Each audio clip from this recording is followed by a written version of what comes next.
I'd like to ask you to do something for me. It's really simple. It doesn't take any thought at all. Actually, it takes a little bit of thought. I want you to think about chocolate. Rich, sweet, maybe a little sexy. Chocolate bars, Easter, flowing chocolate fountains. Chocolate, whatever you're thinking about, I'm sure it's a really good thought.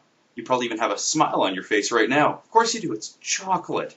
Well, I want you to dig a little deeper in your thoughts and unwrap your mind a little bit. Where did you get that chocolate?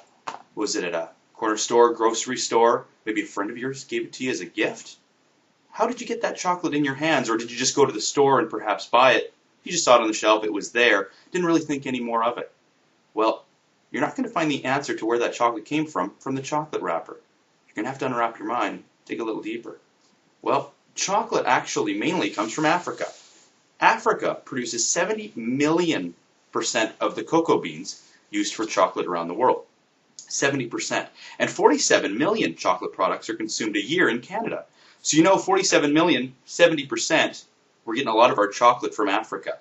Well, in Africa there's an area called the Ivory Coast, which produces most of those cocoa beans.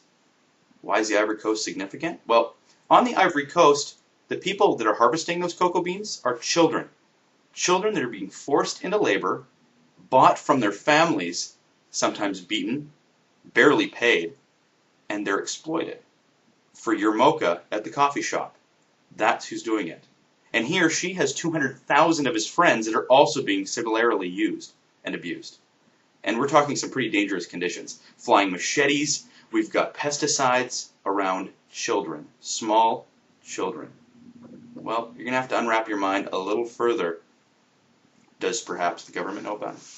Maybe the chocolate industries? Why would they let something like this go along? Well, truthfully, their idea is, well, if it happens over there, it's their problem, not ours. We can't be responsible with how they do their business. So morals, scruples, not really involved in this. But wait, they did want to do something.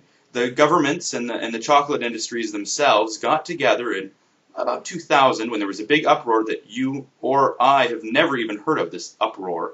Well, they said deadline. We're going to end all child labor on the Ivory Coast by 2005. Well, 2005 came. It was there for a little while, and then it went away, and nothing changed. Nothing. Well, 2008 is the new deadline, and what do you think is going to be any different? That's right, probably nothing. So you're going to have to unwrap your mind a little bit more on that. They're not going to do anything. So what can you do? Well, look for organic chocolate, because organic beans aren't harvested on the Ivory Coast. Look for fair trade chocolate, because that also is child labor free.